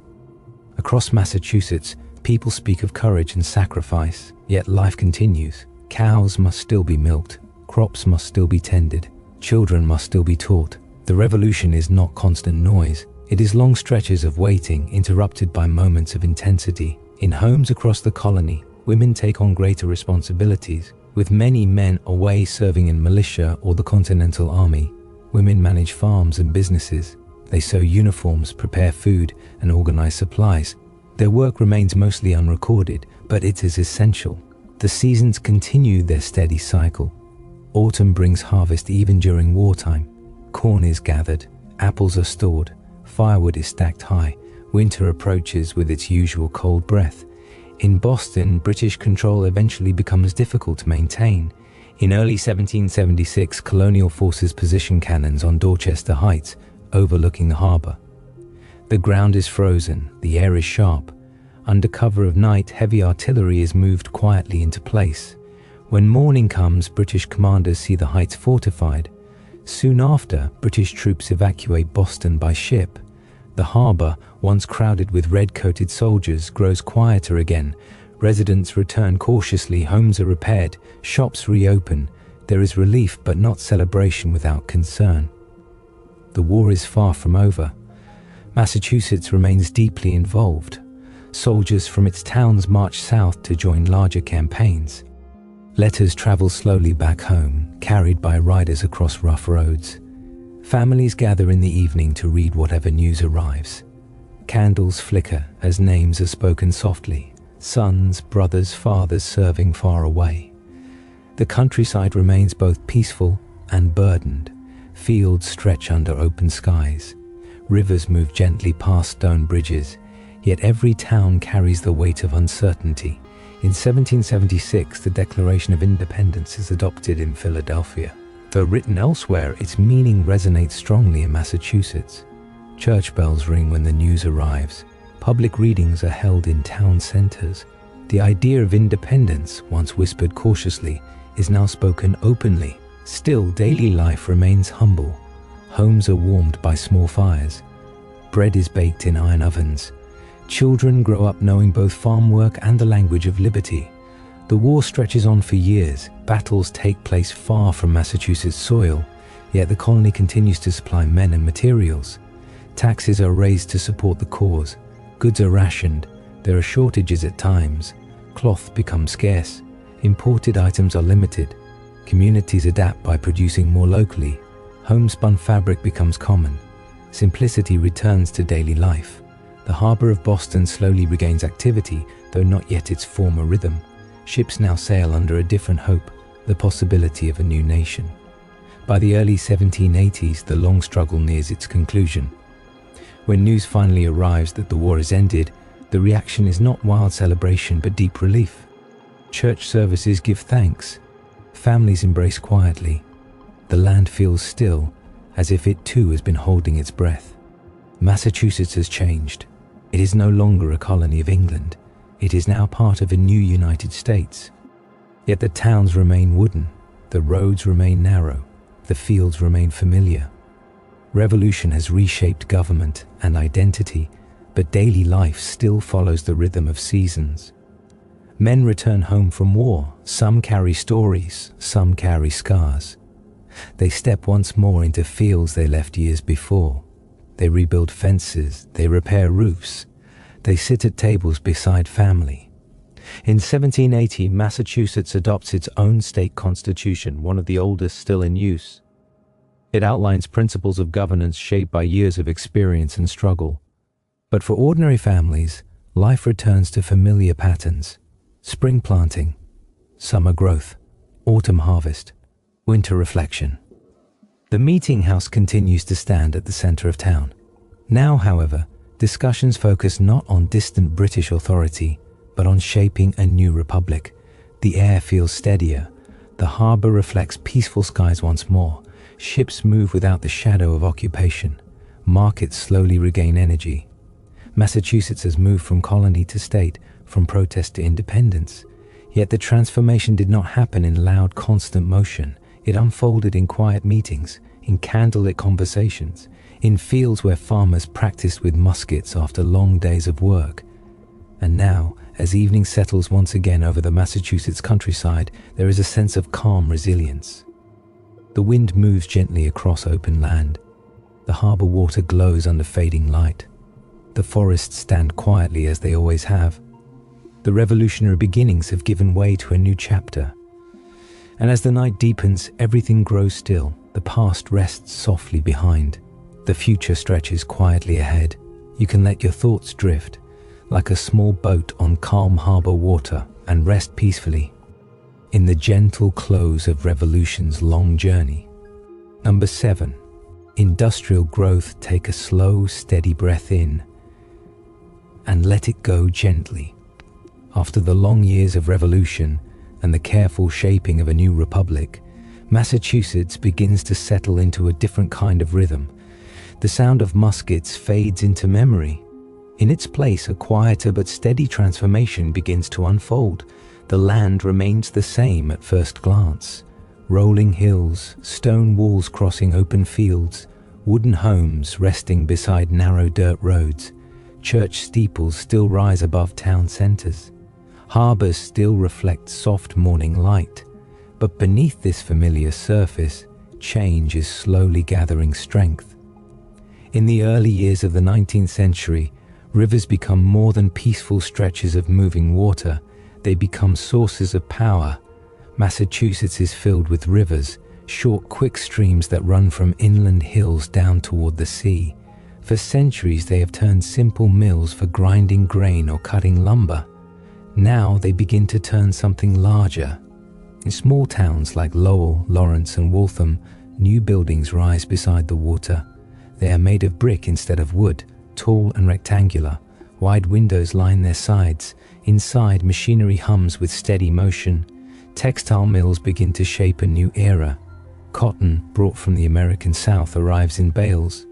Inside the mills, machines spin it into thread and weave it into cloth. The sound inside these buildings is constant but not violent.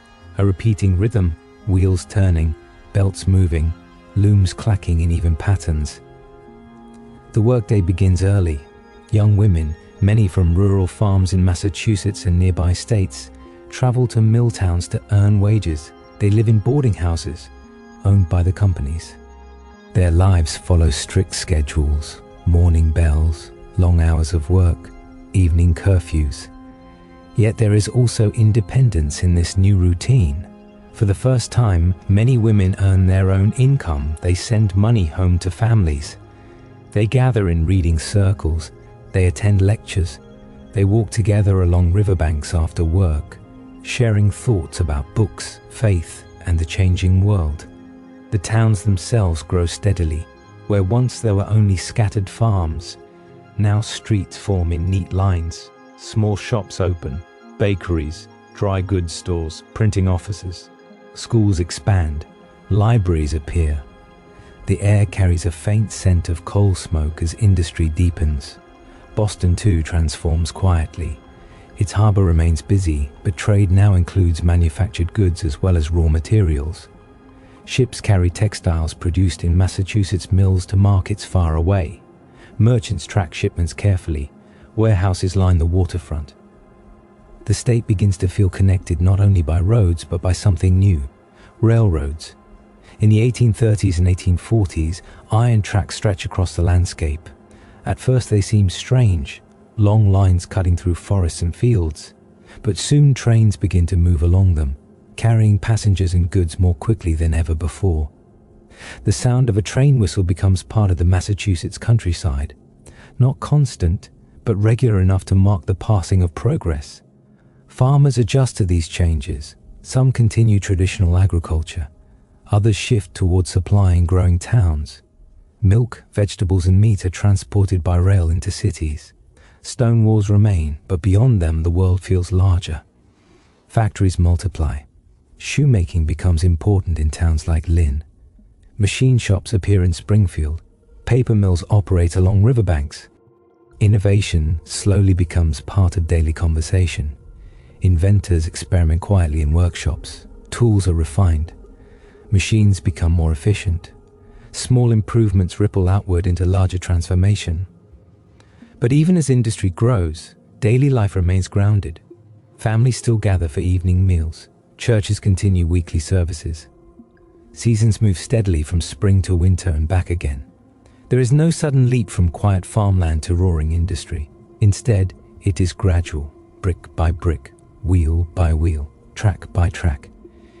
Immigration begins to reshape communities. Irish families arrive in significant numbers during the mid-1800s, especially after the Great Famine. They settle in Boston and other industrial towns. Many work in mills, on railroads, or in construction. New accents fill city streets. Catholic churches are built. Neighborhoods form around shared heritage. Life is not always easy. Work in mills can be long and tiring. Air inside factories carries lint and dust. Machinery requires attention and discipline. Wages are steady but modest, yet people adapt. Children attend school when possible. Parents save small amounts. Communities support one another. Boston grows into a city of ideas as well as industry. Publishing houses expand. Newspapers circulate widely. Colleges such as Harvard continue to shape intellectual life. Lectures and public discussions become common. Massachusetts holds both machinery and thought within its borders. In the evenings, gas lamps light city streets. Their glow reflects off cobblestones after rain. Horse-drawn carriages move steadily past brick storefronts. In mill towns, boarding house windows glow softly at dusk. Inside, workers mend clothing, read borrowed books, or write letters home. The rivers continue their steady flow. They power machinery during the day. At night, they reflect moonlight just as they always have. By the mid-19th century, Massachusetts is no longer defined primarily by small colonial villages. It has become one of the leading industrial states in the young nation, yet it still carries its earlier character. Town meetings remain important. Community decisions are discussed openly. Schools emphasize reading and civic responsibility. Industrial growth does not erase the past, it layers over it. Stone churches stand beside brick factories. Wooden farmhouses look across fields toward distant smokestacks. The state moves forward quietly, steadily. Each decade brings refinement, better machines, faster trains, larger markets, but also more people, more neighborhoods, more daily routines woven into the fabric of Massachusetts life. And as evening settles across this evolving landscape, the sounds soften. Factory whistles fall silent, rail yards grow still. River water flows gently beneath darkening skies. The transformation from rural colony to industrial center has taken time. It has unfolded not in a single dramatic moment, but in thousands of small persistent efforts. Hands guiding looms, workers laying rails, families lighting lamps at dusk. Massachusetts continues to change, but always at a human pace. The land remains steady beneath it all. And as night deepens over mills, rivers, and quiet homes, the rhythm of industry slows into silence. You can imagine the soft hum fading, the river continuing its gentle motion, and allow your thoughts to drift calmly into the steady, peaceful flow of industrial growth. Number 8. Modern transformation. Take a slow breath in and gently let it go. As the 19th century moves quietly toward its later years, Massachusetts begins to change once again. The mills still stand beside their rivers. Factory whistles still mark the beginning and end of long workdays. But a new kind of transformation is slowly unfolding. Cities expand outward. Boston grows taller and broader. Land is carefully reshaped. Hills are leveled. Marshes are filled to create new neighborhoods. The Back Bay, once water and mudflat, becomes an elegant district of tree-lined streets and brownstone homes. Gas lamps glow softly along sidewalks. Horse-drawn streetcars move at an unhurried pace. The rhythm of life becomes more urban. Street markets hum gently in the mornings. Shop windows display manufactured goods. Newspapers are delivered daily, carrying stories from across the nation and beyond. Immigration continues to shape Massachusetts. Italian families arrive, settling into Boston's North End. Jewish communities grow in various neighborhoods. Later, families from Eastern Europe and other parts of the world make their homes here as well. Each group brings traditions, foods, music, and language. The sound of many voices blends into the streets. Church bells ring beside synagogue prayers. Small grocery shops sell familiar ingredients from distant homelands. Children grow up speaking more than one language, moving easily between cultures. Education becomes even more central to the state's identity. Public schools expand, high schools become more common, colleges grow in size and influence, libraries multiply, offering quiet rooms filled with books and sunlight. In the late 19th and early 20th centuries, technology advances steadily. Electric lights replace gas lamps. Streetcars become electric. Telephones begin to appear in homes and offices. The glow of innovation spreads gently through daily life. Factories continue operating, but industry evolves. Textile production slowly shifts to other parts of the country where costs are lower. Some mills close, others adapt. New industries emerge: machinery, electrical equipment, scientific instruments. The harbor remains active, though its character changes. Large steamships replace smaller sailing vessels. The waterfront grows busier with warehouses and cranes. Goods arrive from across the Atlantic. Massachusetts feels connected to the wider world in ways earlier generations could hardly imagine. As the 20th century begins, quiet but important movements take shape. Labor reforms grow from the experiences of mill workers. Shorter workdays and safer conditions become goals discussed in meeting halls and city offices. Women, who had long worked in factories and managed homes, begin advocating more strongly for voting rights. Meetings are held in calm but determined voices. Change does not arrive suddenly. It unfolds over years of careful effort, conversation, and persistence. World events also reach Massachusetts. During the First World War, soldiers depart from Boston Harbor. Families gather at docks, waving quietly as ships move away. Factories increase production to support the war effort. Yet even during uncertain times, daily routines continue. Children attend school, shopkeepers open doors, church services are held.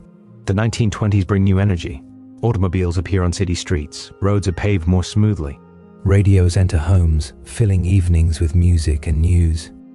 Movie theaters glow softly in downtown districts, offering stories on silver screens. Still, beneath this progress, familiar rhythms remain. The ocean tide rises and falls along Cape Cod. Fishing boats leave early in the morning. Maple trees brighten in autumn. Snow settles gently over quiet neighborhoods each winter. The Great Depression of the 1930s brings hardship, but not chaos. Factories slow. Jobs become scarce. Yet communities support one another. Soup kitchens operate in church basements.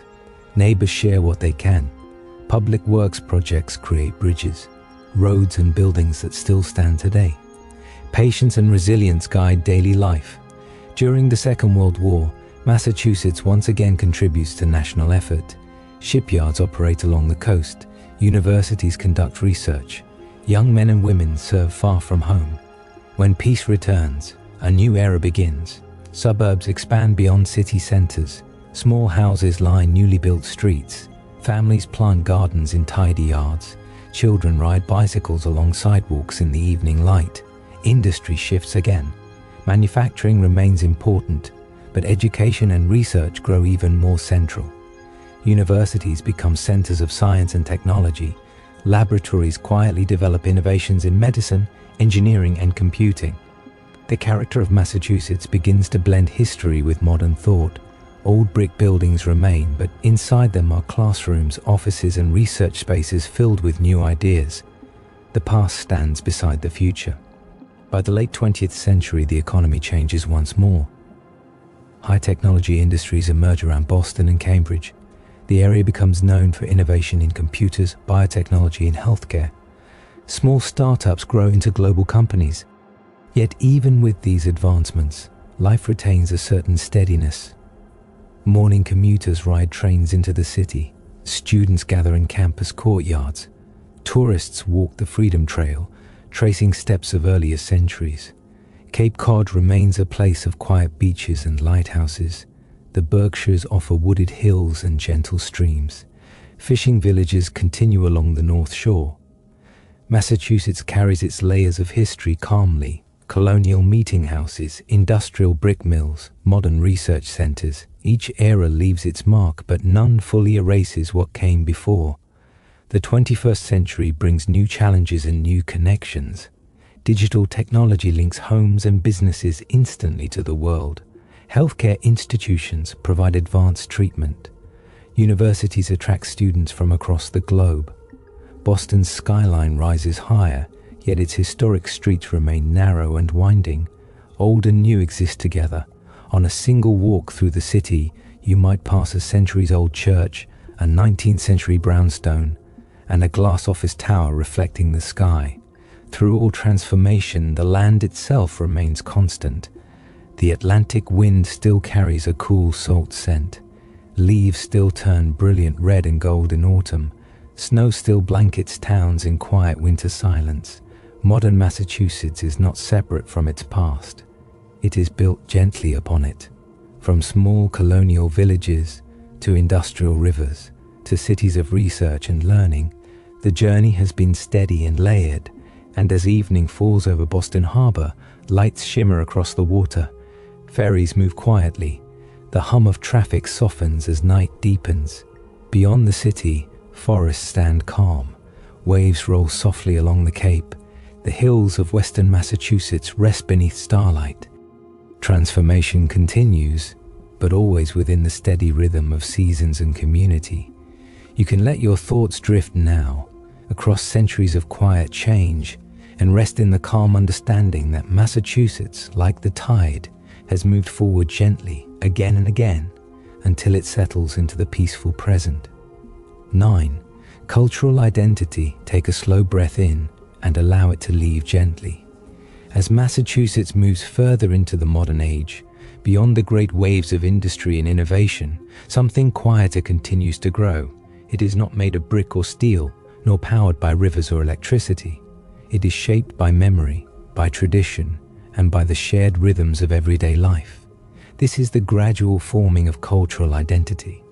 Massachusetts has always carried layers of influence, from native communities who first understood the forests and coasts, to English settlers who built meeting houses, to immigrants who filled city streets with new languages. Each generation has added its voice. Over time, these voices blend into something steady and familiar. In Boston, neighborhoods develop distinct character. The North End carries the scent of fresh bread and simmering tomato sauce drifting from small kitchens. South Boston holds long family traditions and close-knit streets. In Cambridge, the presence of universities creates an atmosphere of thoughtfulness and conversation. Across the state, culture is not loud. It moves gently through daily routines. Local diners open early, serving coffee to regular customers who greet one another by name. Fishermen along the coast prepare their boats before sunrise, speaking quietly as they check nets and ropes. In western towns, farmers' markets gather under open skies, where fresh produce rests on wooden tables. The seasons remain central to identity. Autumn in Massachusetts feels especially meaningful. Trees glow in deep shades of red, orange, and gold. Crisp air moves through small towns. Pumpkin patches appear along rural roads. Children walk through fallen leaves on their way home from school. Winter brings a quieter beauty. Snow settles along rooftops and church steeples. City streets grow softer under white blankets. Inside homes, warm light spills from windows, while families gather for simple meals and conversation.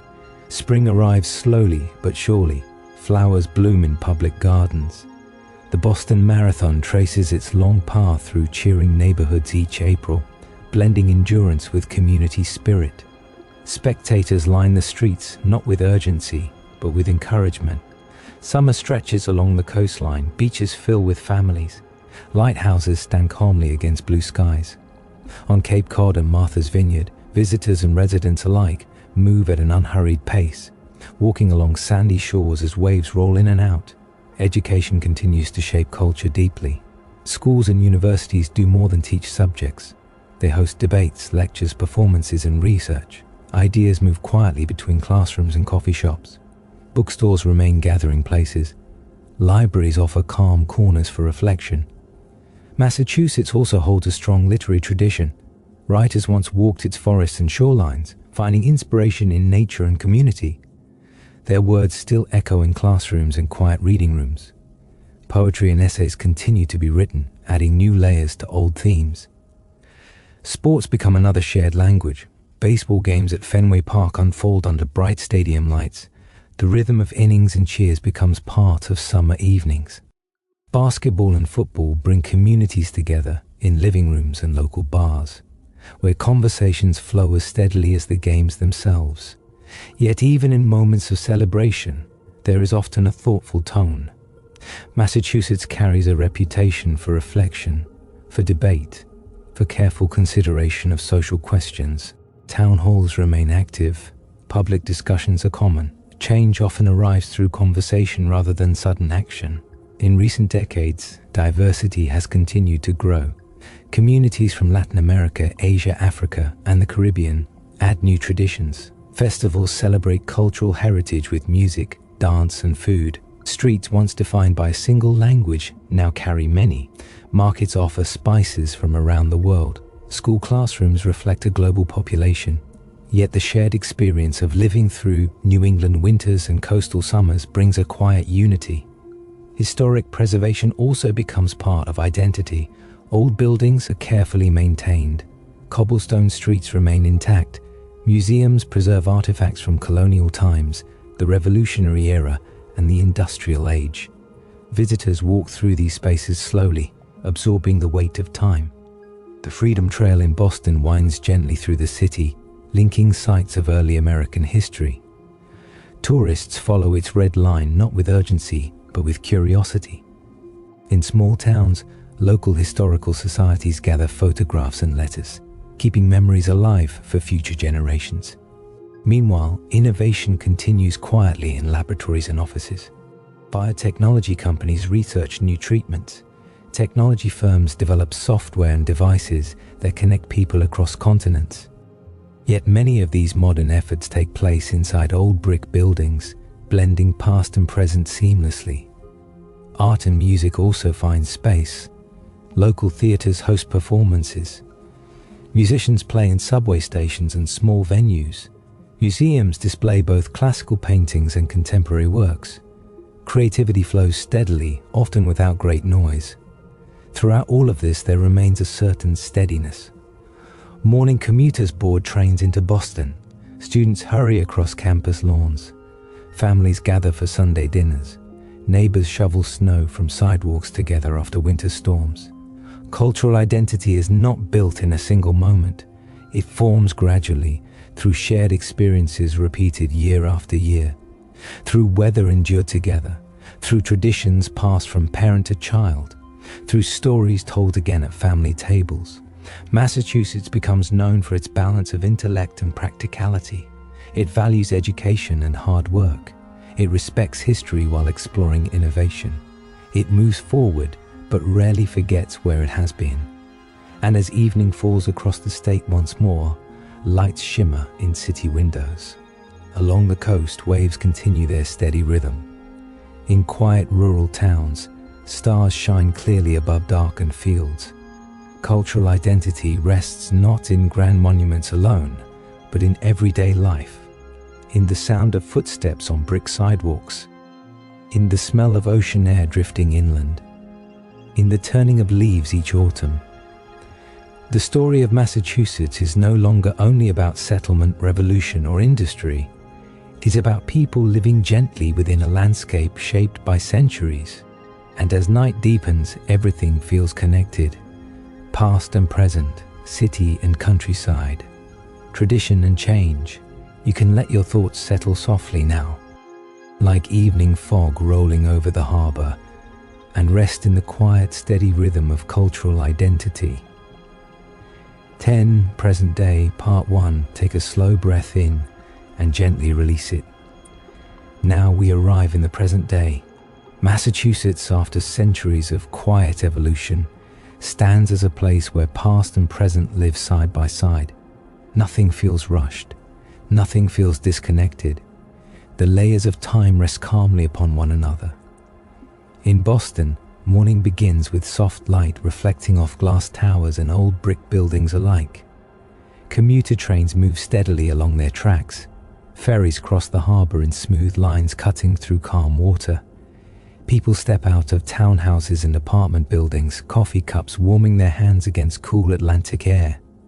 The skyline has grown taller over the decades, yet below it, narrow streets still wind through historic neighborhoods. A person can walk from a modern office tower to a centuries-old church in just a few minutes. The harbor remains steady. Seagulls circle overhead. Sailboats glide across the water in warmer months. Cargo ships arrive quietly, connecting Massachusetts to distant shores. Beyond the city center, neighborhoods stretch outward. Tree-lined streets in suburban towns feel calm in the early morning. Children wait for school buses. Gardens rest neatly beside porches. Local bakeries open their doors, releasing the scent of fresh bread into the air. In Cambridge, students move between lecture halls and research labs.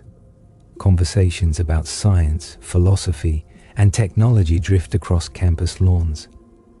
Ideas continue to grow here, just as steadily as factories once did along riverbanks. Innovation defines much of modern Massachusetts. Biotechnology firms research new medicines. Hospitals provide advanced care. Technology companies design software that reaches across the globe. Yet inside these spaces, daily life remains simple. Meetings, notes taken quietly, steady progress made over time. The old textile mills have found new purposes. Many are now apartments, studios, or offices. Their brick walls still stand firm beside flowing rivers. The water that once powered machinery now reflects sunlight and moonlight just as it always has. On the coast, fishing boats still leave early in the morning. The rhythm of the tide remains unchanged. Lobster traps are checked, nets are pulled in. The ocean continues its patient movement, unconcerned with centuries of human activity along its shores. Cape Cod remains a place of calm escape. Beach grass bends in the wind. Lighthouses stand watch over rocky edges. Families walk slowly along sandy stretches at sunset, their footprints fading with each gentle wave. In western Massachusetts, the Berkshires offer quiet hills and forest trails. Small towns rest peacefully among trees. Farmers' markets gather on weekends, where local produce and handmade goods are shared with friendly conversation. Autumn still brings brilliant color. Roads become corridors of red and gold leaves. Visitors drive slowly through the countryside. The air feels crisp and clear, carrying a sense of renewal. Winter arrives with its familiar quiet. Snow settles on rooftops and along stone walls. The world seems softer under white blankets. Inside homes, warm light glows through windows as families gather for simple evenings together. Spring returns gently. Public gardens bloom. Parks fill with people walking slowly after long, cold months. The Boston Marathon once again traces its path, a steady reminder of endurance and community. Modern Massachusetts also reflects diversity more than ever before. Languages from across the world are spoken in classrooms and workplaces. Cultural festivals fill city squares with music and food. Communities blend traditions while building shared futures. The state continues to value education deeply. Public schools adapt to new technologies. Universities collaborate across continents. Libraries remain quiet spaces for study and reflection. Transportation has become smoother and faster. Highways connect distant towns. Airports link Massachusetts to the world. Yet even with global connections, many residents find comfort in local routines. Morning walks, neighborhood stores, familiar faces. Historic preservation remains important. Old meeting houses are maintained. Revolutionary landmarks are carefully protected. The Freedom Trail still guides visitors through centuries of history.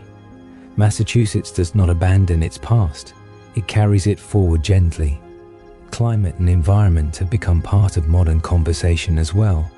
Coastal towns prepare thoughtfully for rising seas. Communities invest in renewable energy. Wind turbines turn slowly along certain shorelines, blending into open skies. There is awareness of responsibility, yet life continues calmly. Families cook dinner together. Students complete homework at kitchen tables. Friends gather in quiet cafes. Music drifts from open windows during warm evenings. Sports still brings shared excitement. Fenway Park glows under summer lights. Basketball games echo in arenas during winter. Crowds cheer, then return home through familiar streets. The rhythm of work and rest continues. Office lights dim at the end of the day. Trains carry passengers back to suburban stations. Sunset reflects across the Charles River, turning the water gold for a few quiet moments. Massachusetts in the present day feels balanced. It is neither entirely old nor entirely new. It is a place where colonial paths meet digital highways, where stone walls border modern roads, where research laboratories stand within walking distance of historic squares. The journey from early settlements to modern society has been long, but not hurried. Each generation has added something steady: a meeting house, a mill, a school, a laboratory. And through it all, the land remains constant. The Atlantic wind still carries salt into the air. The forests still shift with the seasons. The rivers still flow toward the sea. As night falls over Massachusetts today, city lights shimmer softly against dark water. In quiet towns, porch lights glow warmly. In rural hills, stars appear clearly overhead. Everything feels connected. The past rests gently beneath the present. The future unfolds calmly ahead.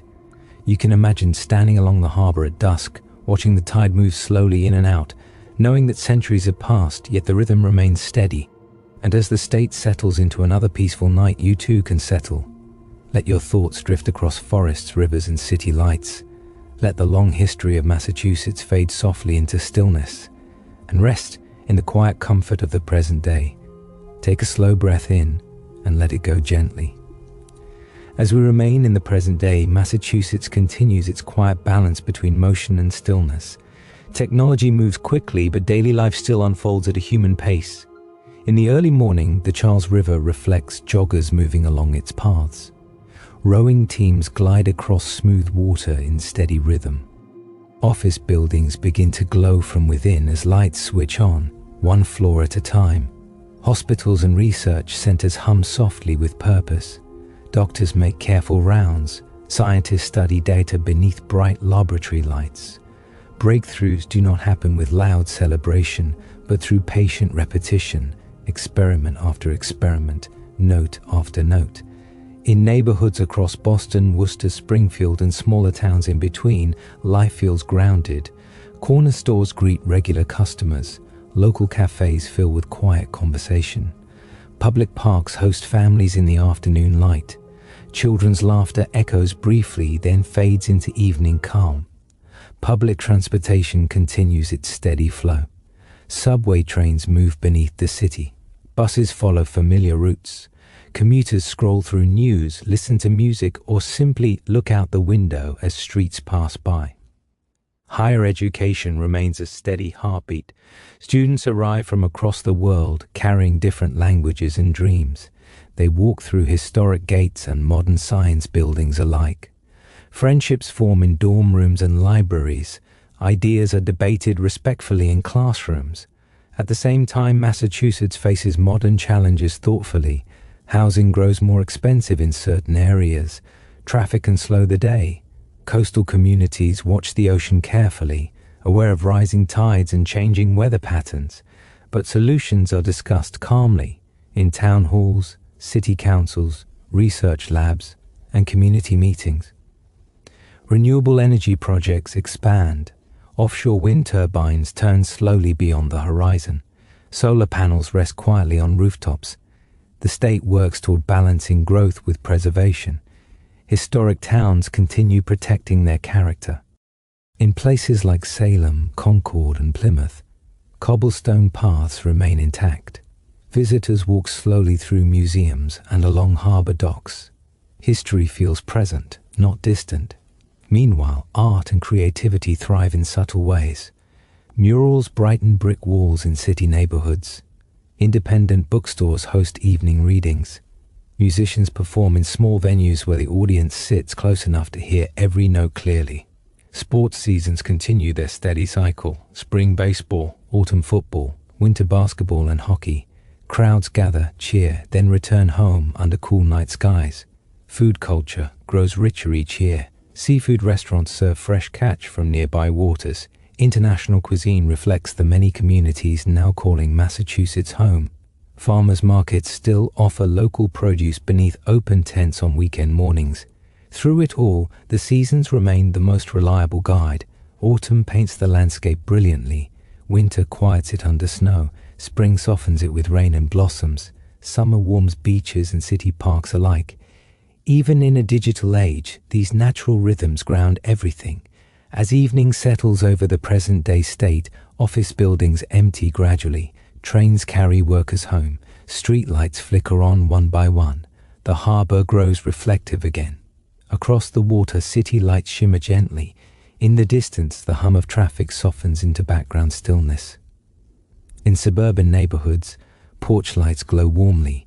In rural western hills, darkness arrives more completely, revealing a sky filled with stars. Massachusetts today is not defined by one single moment in history. It is defined by continuity. By the way old brick mills now hold new ideas. By the way historic streets host modern footsteps. By the way innovation and tradition sit comfortably beside one another. The journey from colony to commonwealth, from farmland to industrial power, from factory towns to research hubs, has unfolded over centuries. Yet tonight, everything feels steady. The Atlantic wind still carries its cool breath inland. The rivers still find their way to the sea. The lights of Boston still reflect across dark water. And as the state settles into another peaceful night in the present day, you can let your thoughts grow quiet too. The long story has brought us here. To calm harbor water, to steady city lights, to a place where history and modern life rest together in balance. Breathe slowly and rest in the quiet continuation of today. Number 11, looking forward, take a slow breath in and gently let it go. We have traveled through forests and colonies, through revolution and industry, through crowded harbors and quiet campuses. Now we turn softly toward the future. Massachusetts stands today not at an ending, but at a quiet threshold. The past has built a strong foundation, stone by stone, idea by idea, and from that foundation, the future begins to rise, not suddenly, but steadily. In laboratories across Cambridge and Boston, researchers continue working late into the evening. Soft light glows from windows as scientists search for new medicines, cleaner energy, better technology. Progress here is careful and patient. Off the coast, wind turbines turn slowly in the Atlantic breeze. They do not rush. They move in calm, consistent circles, symbolizing a future shaped by sustainability and awareness. Solar panels rest silently on rooftops, gathering light throughout the day. Cities are reimagining themselves. Green spaces expand. Bike lanes stretch farther. Public transportation evolves. There is thoughtful discussion about how to make neighborhoods more livable, more connected, more fair. Education remains a guiding force. Classrooms prepare the next generation not only with knowledge, but with questions. How to solve problems, how to build responsibly, how to protect both innovation and community. Students who walk historic campuses today may become tomorrow's engineers, doctors, teachers, artists, and leaders. Meanwhile, small towns continue adapting quietly. Local farms explore sustainable agriculture. Fishing communities adjust carefully to changing oceans. Entrepreneurs open small businesses that blend tradition with new ideas. The future of Massachusetts does not abandon its identity. It carries forward its core values: education, community, resilience, thoughtful progress. Technology will continue advancing. Artificial intelligence, biotechnology, renewable energy, and digital communication will grow more powerful. Yet the state's strength has always been balanced between bold thinking and careful action. Climate awareness will shape coastal planning. Historic preservation will remain important even as skylines shift. Old buildings will be restored while new ones rise beside them. Cultural diversity will deepen. Communities from around the world will continue adding their traditions, languages, and stories to the fabric of daily life. Festivals will grow more vibrant, classrooms more global, conversations more layered. Through all of this, the land itself will remain steady. Autumn will still blaze with color. Winter will still bring quiet snow. Spring will still awaken gardens. Summer will still warm the coastline. The rhythm of nature will continue guiding human ambition. And perhaps that is the most calming thought of all. No matter how advanced technology becomes, no matter how tall buildings rise, the Atlantic tide will still move in and out with patient consistency. The Charles River will still reflect sunset light. The Berkshires will still rest beneath open skies. Cape Cod beaches will still hear the soft whisper of waves. The future is not a sharp break from the past. It is simply the next layer. Massachusetts has shown again and again that it can evolve without losing itself. From colony to commonwealth, from mills to medicine, from revolution to research. And now, from present to possibility. As night falls once more over the state, lights glow in research labs, in family kitchens, in dorm rooms filled with quiet study. Somewhere, a student dreams of an invention. Somewhere, a scientist reviews careful data. Somewhere, a child learns about history for the first time. The story continues, not loudly, not hurriedly, but steadily. And as you rest with this thought, imagine Massachusetts under a calm night sky, past, present, and future layered gently together. The wind moves softly across the harbor. The stars rest above quiet hills. The journey does not end. It simply continues forward at a peaceful, thoughtful pace. Breathe slowly now and rest in the calm promise of what comes next.